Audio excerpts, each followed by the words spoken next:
الا فتنۃ للناس، وہ بھی لوگوں کے لیے فتنہ بن گیا۔ لوگوں نے کہا کہ یہ تو معلوم ہوتا ہے کہ اب بالکل ہی ان کا دماغ چل گیا ہے، معاذ اللہ ثم معاذ اللہ۔ بہت خوش ہوئے تھے مشرکین مکہ، بہت خوش ہوئے، چلو جی چلیے اب ہماری مشکل حل ہو گئی، اب تو ہم تمام مسلمانوں کو باور کروا لیں گے کہ آج تک تم نہیں مانتے تھے، واقعتاً محمد کا دماغ چل گیا ہے صلی اللہ علیہ وسلم۔ وہ کہہ رہے ہیں میں راتوں رات بیت المقدس بھی ہو کے آ گیا ہوں اور میں آسمانوں کی سیر کر کے آ گیا ہوں۔ اب یہ بات ناقابل قیاس، کیسے انسان سمجھے، گمان نہیں کر سکتا۔ آج تو پھر بھی آپ سوچ سکتے ہیں کہ آج تو آپ کے پاس وہ ذرائع ہیں کہ چاند پر بھی آپ پہنچ گئے ہیں، لیکن یہ کہ آج سے آپ 1400 برس پہلے کے انسان کے بارے میں سوچئے، اسے بیت المقدس جانے کے اندر بھی جو ہے 15 دن لگتے تھے، تو کیسے وہ گیا اور گئے بھی اور آ بھی گئے رات ہی رات کے اندر۔ بڑے خوش ہو کر آئے حضرت ابو بکر کے پاس، ابو بکر سنا تمہارے ساتھی کیا کہہ رہے ہیں؟ کہ کیا کہہ رہے ہیں؟ وہ کہہ رہے ہیں میں رات کو بیت المقدس ہو کر آ گیا ہوں۔ ایک دفعہ ایک لمحہ توقف کیا، کیا واقعی کہہ رہے ہیں؟ ہاں ہم کہہ رہے ہیں، چلو ہم تمہیں ملوا دیتے ہیں، ان سے کہلوا دیتے ہیں، چلو صحیح، اگر وہ کہہ رہے ہیں تو ٹھیک کہہ رہے ہیں، بس ختم۔ اس دن سے صدیق کا لقب، وہ کہہ رہے ہیں تو ٹھیک کہہ رہے ہیں۔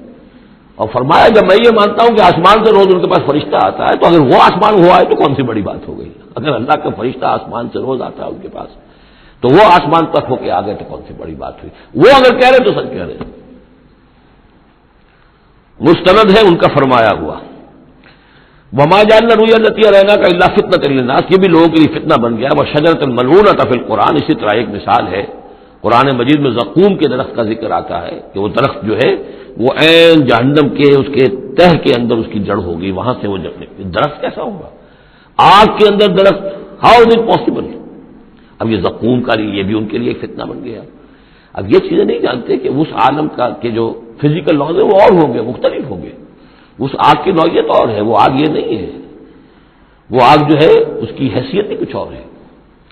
تو فرمایا وشجرۃ الملعونۃ فی القرآن، اور جس قرآن مجید میں جس ملعون شجر کا ذکر ہے، وَنُخَوِّفُهُمْ، کہ یہ ساری باتیں ہم انہیں بتاتے ہیں خبردار کرنے کے لیے، فما یزیدہم الا طغیانا کبیرا۔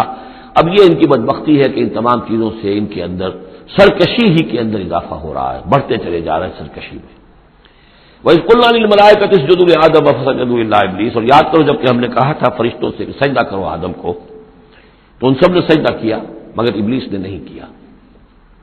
قَالَ أَسْجُدُ لِمَنْ خَلَقْتَ طِينًا، یہ چوتھی مرتبہ اب یہ آدم ابلیس کا قصہ آ رہا ہے قرآن میں۔ اس نے کہا کیا میں اس کو سجدہ کروں جسے تو نے بنایا ہے گارے سے؟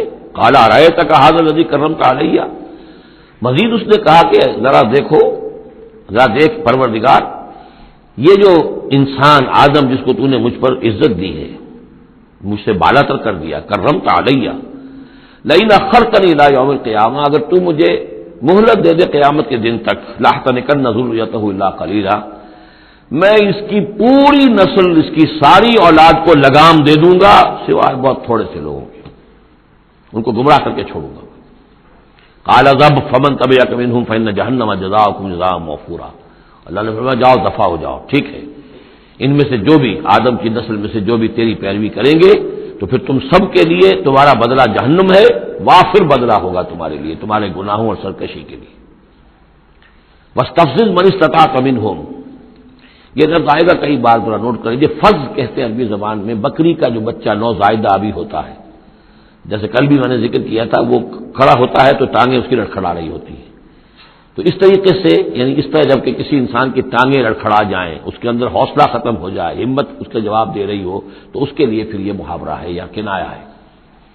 واستفزز من استطعت منہم، تو پھسلا لے ان کو، ان میں سے جس کو چاہے، بصوتک کا اپنی آواز سے، واجلب علیہم، اور چڑھا لا ان کے اوپر، بخیلک کا اپنے سواروں کو، ورجلک کا اپنے پیادوں کو، وشارکہم فی الاموال والاولاد، اور تجھے کھلی چھوٹ ہے ان کے ساتھ مشارکت کر، ساجھا کر مال میں اور اولاد میں، وعدہم، اور ان سے جو چاہے وعدے کر جھوٹے سچے، وما یعدہم الشیطان الا غرورا، لیکن نہیں وعدہ کرتا ان سے شیطان مگر دھوکے کے۔ ان عبادی لیس لک علیہم سلطان، میرے بندوں پر تجھے اختیار کوئی نہیں ہوگا، ورگلا لو جس طرح، سب باغ دکھا لو جس طرح، جو چاہو وسوسہ اندازی کر لو، اس کا اختیار ہے، لیکن یہ اختیار نہیں ہے کہ میرے کسی بھی بندے کو تم زبردستی اس کی مرضی کے خلاف، اس کی مرضی کے بغیر گمراہی پر لے جاؤ۔ وَكَفَىٰ بِرَبِّكَ وَكِيلًا، اور کافی ہے تیرا رب ان کے لیے کارساز، جو اللہ کے بندے جو شیطان سے بچنا چاہیں۔ ربکم الذی یزجی لکم الفلک فی البحر، تمہارا رب وہ ہے جو چلاتا ہے کشتیوں کو سمندر میں یا دریا میں، لتبتغوا من فضلہ، تاکہ تم اس کے فضل کو حاصل کر سکو، انہ کان بکم رحیما، یقیناً وہ تم پر بہت ہی رحیم ہے اور شفیق ہے۔ وَإِذَا مَسَكُمُ الضُّرُّ فِي الْبَحْرِ، یہ مضمون کئی دفعہ آ چکا ہے، جب تمہیں تکلیف پہنچتی ہے سمندر میں، طوفان آتا ہے، موت نظر آتی ہے، ضل من تدعون الا اياه، تو سب گم ہو جاتے ہیں تم سے، بھول جاتے ہیں ان سب کو جن کو تم عام حالات میں پکارتے ہو، جن کو ڈنڈوت کرتے ہو اور جن کے سجدے کرتے ہو۔ فلما نجاکم الى البر، سوائے اللہ کے سب کو بھول جاتے ہو، صرف اللہ کو پکارتے ہو، پھر جب اللہ تعالیٰ تمہیں بچا کر نکال کر لے آتا ہے خشکی پر، آرس تم پھر اعراض کرتے ہو، پھر رخ موڑ لیتے ہو۔ وکان الانسان کفورا، یقین انسان بہت ناشکرا ہے۔ افامنتم ان یخسف بکم جانب البر، تو کیا تم اس سے ڈرتے نہیں کہ وہی اللہ تمہیں زمین میں خشکی میں بھی تو دھنسا سکتا ہے کہ نہیں؟ آسودہ ساحل تو ہے مگر شاید تجھے معلوم نہیں، ساحل سے بھی موجیں اٹھتی ہیں، خاموش بھی طوفان ہوتے ہیں، کیا خشکی لوگ بڑھتے نہیں؟ وہاں جب تھے تو چیخ رہے تھے، چلا رہے تھے، اللہ کو پکار رہے تھے، خشکی پر آتے ہی، اور اب تم بھول گئے اللہ کو، تو کیا اللہ یہاں تمہیں دھنسا نہیں سکتا زمین میں؟ ان یخسف بکم جانب البر اور یرسل علیکم حاصبا، یا تم پر ایک ایسی تیز آندھی بھیج دے اس بر پر، خشکی پر، کہ جس میں پتھر ہوں اور پتھراؤ ہو تمہارا اور تم ہلاک ہو جاؤ۔ ثم لا تجدوا لکم وکیلا، پھر تمہیں کوئی بچانے والا نہ ملے۔ ام امنتم ان یعیدکم فیہ تارۃ اخری، تو کیا تمہیں اس کا ڈر نہیں رہا کہ پھر کبھی دوبارہ اللہ تمہیں لے جائے اسی سمندر میں؟ فیرسل علیکم قاصفا من الریح، اور پھر ایک زوردار جھکڑ تمہارے اوپر چھوڑ دے، فیغرقکم بما کفرتم، تمہیں غرق کر دے تمہارے کفر کی پاداش میں۔ ثم لا تجدوا لکم علینا تبیعا، پھر تم ہمارا کوئی نہیں پاؤ گے کہ جو ہمارا تعاقب کر سکے، ہم سے بات پوچھ کر سکے کہ وہ فلاں لوگوں کے ساتھ یہ معاملہ کیوں کر دیا گیا۔ وَلَقَدْ كَرَّمْنَا بَنِي آدَمَ وَحَمَلْنَاهُمْ فِي الْبَرِّ وَالْبَحْرِ، یہ آیت بھی انسان کی، جیسا کہ میں نے بار عرض کیا ہے، جو بھی کریشن ہے اللہ کا، اس کا کلائمیکس انسان ہے۔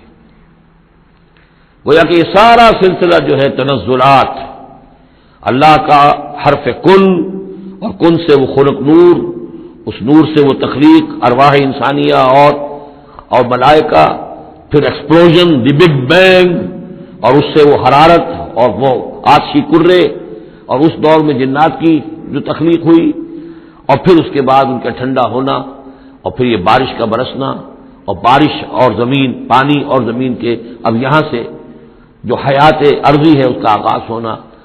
ہر دو عالم خاک شد تا بست نقش آدمی، اے بہار نیستی از قدر خود ہوشیار باش۔